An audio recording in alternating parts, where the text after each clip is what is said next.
À Saint-Pétersbourg, la jeunesse a défié le régime en chantant Swan Lake. Les guerres modernes ne se gagnent ni ne se perdent uniquement sur les lignes de front. Parfois, le coup le plus fatal vient de l'endroit le plus inattendu, du cœur même du système. Dans la nuit du 15 octobre, une telle vague s'est propagée dans les rues de Saint-Pétersbourg. Cette nuit-là, les pavés de la ville ont abandonné leur bourdonnement habituel pour une autre vibration. Les notes résonnaient, les mots se durcissaient, et des centaines de jeunes Russes, chantant à l'unisson une chanson d'un groupe, ont porté la première véritable fissure dans le mur de la peur. Les images montraient des jeunes rassemblés autour d'un musicien de rue, au cœur de la deuxième plus grande ville de Russie, accompagnant la chanson Coopérative Swan Lake de Noise MC.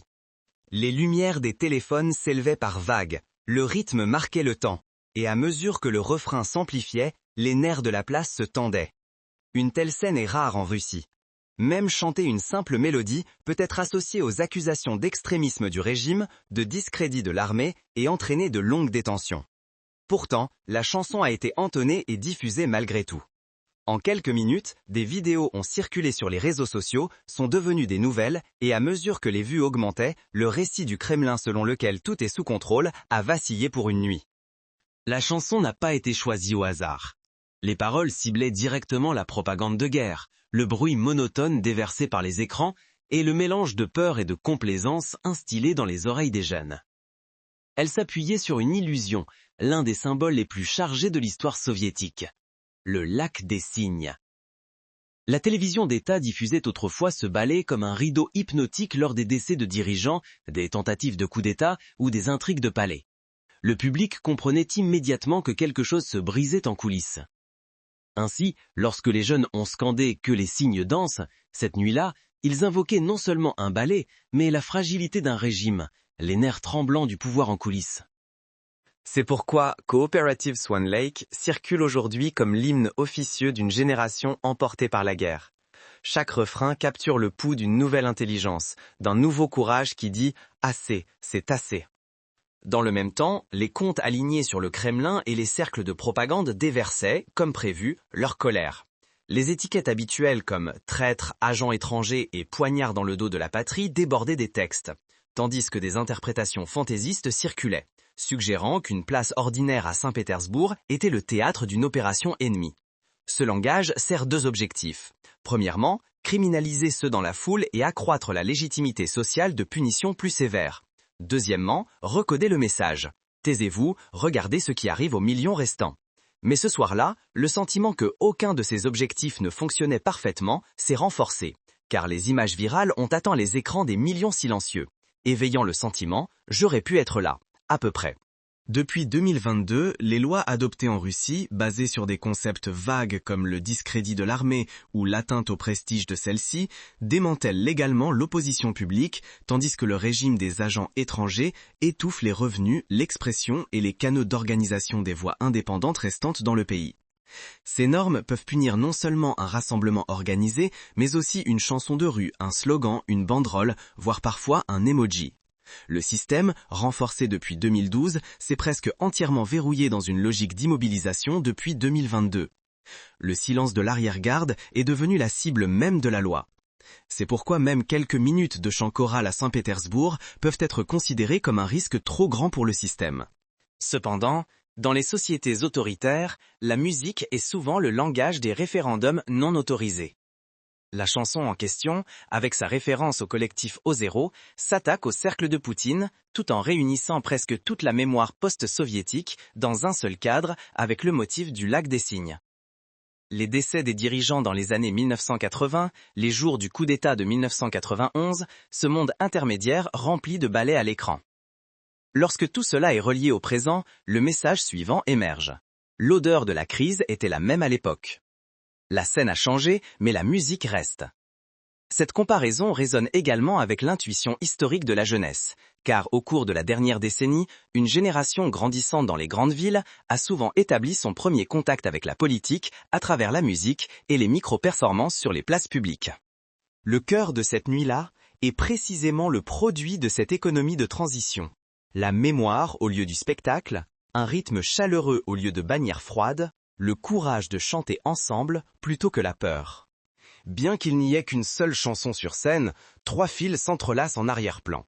Le premier est la vie quotidienne usée par l'économie de guerre. Les prix, les files d'attente, le chômage, les nouvelles de mobilisation forcée et les ombres des pères qui ne sont jamais revenus. Le deuxième fil est l'ordre de l'information.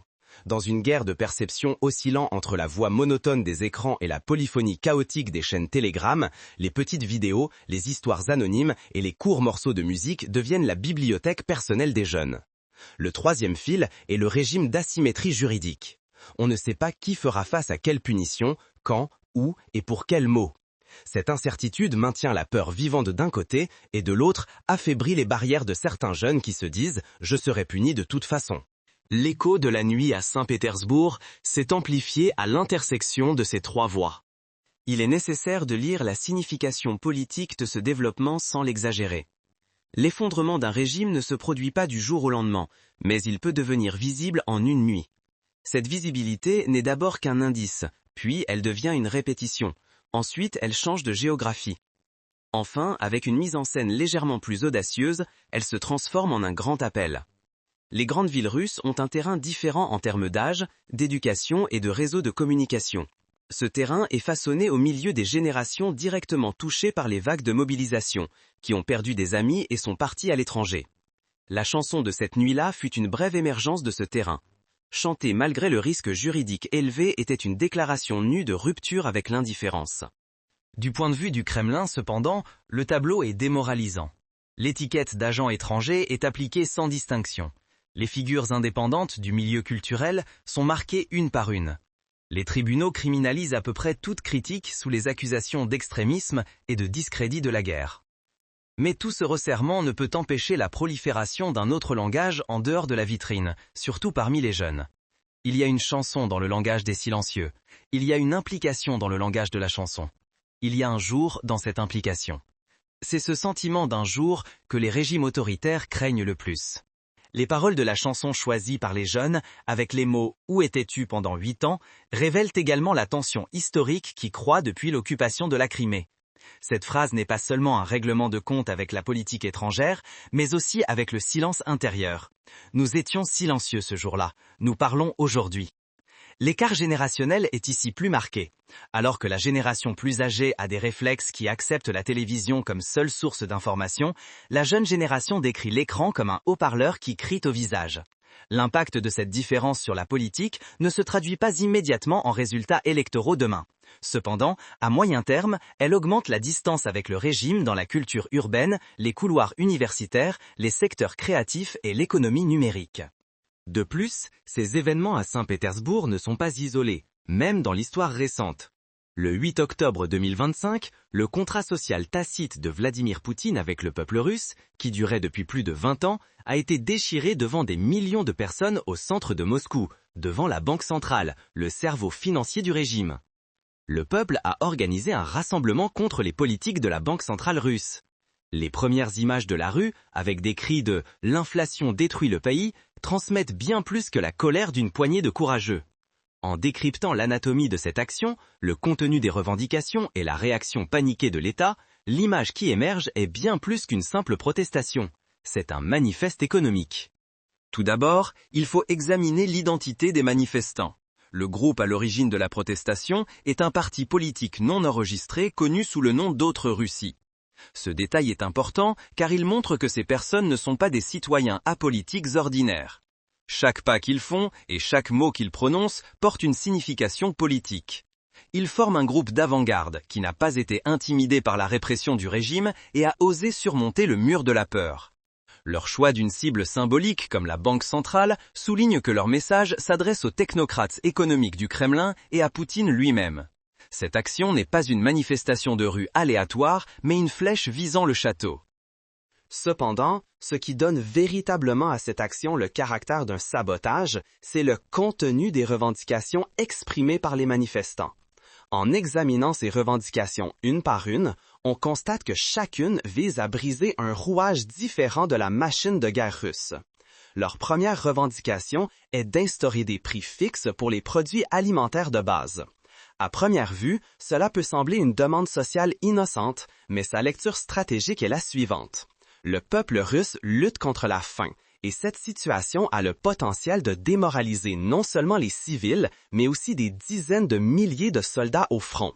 Un soldat dont la famille meurt de faim à la maison aura-t-il encore la motivation de se battre? C'est le coup le plus dur porté au moral de l'armée. Leur deuxième revendication est encore plus critique. Arrêter la hausse des prix de l'essence. C'est un cri qui croise directement la stratégie d'étranglement logistique. L'essence est le sang vital de ce vaste réseau logistique qui fait avancer les chars, déplace les camions et transporte les missiles. Une crise de carburant débutant dans le pays et les hausses des prix qu'elle déclenche paralyseraient la capacité d'approvisionnement de l'armée. C'est un écho civil des attaques sur les raffineries et les dépôts de carburant ciblés par les drones ukrainiens. Enfin, leur troisième revendication résume tout. Les politiques de la Banque centrale doivent être revues car nuisibles. Ce n'est pas une critique économique technique, mais un aveu de faillite totale. Alors, où mèneront ces soudaines explosions de chansons et ces manifestations devant la Banque centrale?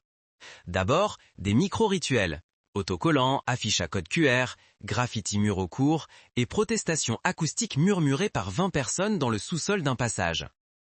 Puis, des seuils saisonniers, des moments qui affectent directement la vie, comme les vagues de mobilisation, les hausses de prix désagréables, les coupures d'électricité et les pénuries de carburant, peuvent transformer les micro-rituels en macro-échos. Le régime commet généralement 2 erreurs à ces seuils.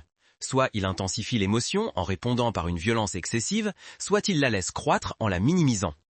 Dans la réponse initiale à Saint-Pétersbourg, aucun bâton majeur n'a été montré. Cela suggère peut-être que le régime a choisi d'observer et de marquer pendant un certain temps, pensant que cela créerait un gain à court terme, mais une accumulation à moyen terme. Bien sûr, la réponse douce pourrait durcir à tout moment. En Russie, surtout depuis 2022, la critique publique a conduit à l'emprisonnement de nombreux jeunes. Certains ont été punis simplement pour des publications sur les réseaux sociaux. Ces exemples sont frais dans l'esprit de ceux qui ont chanté cette nuit-là. Pourtant, ils ont chanté malgré tout. Car, en psychologie politique, le plan peur-honte bascule à un certain point vers le plan colère-respect de soi. Plutôt que de rester une génération lâche aux yeux des autres, les jeunes veulent se réapproprier leur identité, même pour un bref instant. Cet instant a été trouvé au milieu de la place, dans le cœur d'une chanson. Une autre couche importante est que la diaspora et les chambres d'écho nationales se croisent de plus en plus. Les artistes, journalistes, travailleurs technologiques, ingénieurs et étudiants qui ont quitté le pays produisent du contenu en russe et en anglais et le renvoient. En conséquence, l'étiquette d'agent étranger perd sa fonction dissuasive initiale et peut devenir un insigne d'honneur. Pour les jeunes, la réponse à la question « qui parle ?» passe des visages de la télévision d'État à des sources exilées qu'ils jugent crédibles. Cette tendance érode l'hégémonie culturelle du régime. Le fait que l'auteur de la chanson chantée cette nuit-là à Saint-Pétersbourg soit en exil est un exemple de la manière dont les chaînes peuvent parfois devenir la clé. Dans un équilibre entre un centre dur et une périphérie large comme celui de la Russie, le changement commence souvent dans les centres. Saint-Pétersbourg et Moscou sont les 2 principaux pôles qui font remonter les vagues culturelles à la surface. Ce qui rend cette soirée significative, c'est la redécouverte de la sphère publique. Nous sommes courageux lorsque nous chantons seuls. Nous sommes libres lorsque nous chantons sur la place. Il y a une autre conjoncture critique cachée entre les lignes de la chanson. La question « Où étais-tu pendant 8 ans ?» n'est pas seulement une réponse à la mémoire de la Crimée, mais aussi à l'accusation constamment portée contre les jeunes. Mais vous ne faites rien non plus. Et cette réponse est performative. Nous sommes là, c'est notre voix. Pour beaucoup, c'est un petit pas. Mais pour ceux qui se joignent à la chanson, c'est un grand pas. Car démontrer une présence publique dans un contexte autoritaire nécessite de surmonter des vulnérabilités personnelles. Cela signifie choisir de dire « néanmoins » face au risque pour son identité, son emploi, sa famille et son avenir. L'équivalent de ce choix dans la littérature des sciences politiques est de franchir le seuil de la peur. Au milieu de tout cela, le noyau dur de l'État ne restera pas silencieux. Des dossiers d'enquête seront ouverts, les visages seront identifiés un par un et l'étiquette d'extrémisme pourra même être apposée sur une chanson. Mais même à ce stade, le souvenir de la nuit ne sera pas effacé. Car une fois que les jeunes ont goûté au plaisir de parler ensemble, l'habitude du silence solitaire perd son ancien confort. La psychologie sociale dit que la petite excitation créée par l'action collective réduit la perception du risque individuel. La pensée « ça nous arrivera de toute façon » se transforme en une spirale de « si c'est le cas, alors ». Les régimes craignent cela, c'est pourquoi ils veulent faire taire la chanson, mais ils ne peuvent pas détruire sa mélodie. Il y a une autre dimension à la résonance internationale. Ces images renforcent l'argument dans les capitales européennes, selon lequel la société russe n'est pas complètement silencieuse. Elle montre un autre courant coulant sous la propagande de Moscou, selon laquelle toute la société veut la guerre. Cela ne change pas la politique étrangère du jour au lendemain, mais cela nourrit le moral de la coalition de soutien, maintenant vivant le sentiment qu'il y a une résistance digne d'être soutenue. Le poids moral dans l'opinion publique mondiale peut parfois être réajusté avec une courte vidéo. Lorsque nous énumérons un par un les éléments qui composent la nuit de Saint-Pétersbourg, l'image devient claire. Risque, rythme, ressentiment. Le risque est élevé. Le rythme est organisé. Le mécontentement coule. Lorsque ces trois éléments gonflent simultanément, les systèmes autoritaires vacillent entre un relâchement rapide et un resserrement. Un relâchement rapide encourage des actions similaires. Un resserrement érode l'image mondiale et produit des récits de martyrs à l'intérieur. Il n'y a pas de bonne réponse à ce dilemme, car le juste est une variable que même la science politique garde secrète, le temps. À mesure que le temps joue en faveur des jeunes, les régimes font à peu près tout pour le ralentir. À ce stade, le titre de la chanson et ses connotations reprennent de l'importance. Le lac des cygnes est la musique qui annonce des nouvelles inattendues dans la mémoire politique russe et soviétique. Mais cette nuit-là, dans la bouche des jeunes, elle a été chantée pour marcher ensemble vers des nouvelles attendues. Si l'inattendu du régime devient ce que la société attend, la musique ne quitte pas la scène. Elle devient le mortier de la ville. Les pierres de Saint-Pétersbourg, l'eau de la rivière et la couleur du ciel se souviennent rapidement de tels moments. Les villes sont ainsi. Et un dernier cadre. L'espace ouvert par ces chansons et ces micro-protestations ne conduira pas la Russie à une transformation démocratique demain matin. Mais aujourd'hui, il fait sortir la politique du simple cadre des débats télévisés pour les jeunes. Ce retrait n'est pas un simple déplacement. Il change, dans une plus ou moins grande mesure, la place de la conscience, de la géographie et de l'histoire. Lorsque les jeunes entendent leur propre voix, les conversations dans les cuisines familiales changent. Les murmures dans les cafétérias universitaires se multiplient. La signification des moments où les gens croisent leurs regards au travail, dans le métro, dans le parc, devient différente. Les régimes ignorent ces petits changements pendant longtemps. Puis, un jour, ils demandent « Comment cela est-il arrivé ?» Pourtant, la réponse est simple. Une soirée, une chanson, une place, près de centaines de gènes, des mots interdits, un cœur qui s'élève et la peur qui diminue. C'est ce qui s'est passé à Saint-Pétersbourg. Maintenant, la question n'est pas de savoir si cela restera un moment. C'est combien de fois, dans quelle ville, avec quel refrain cela se répétera. Si cette répétition a commencé, la politique de la jeunesse a déjà pris la scène. Ce ne sont plus les danseurs de ballet qui ferment le rideau, mais ceux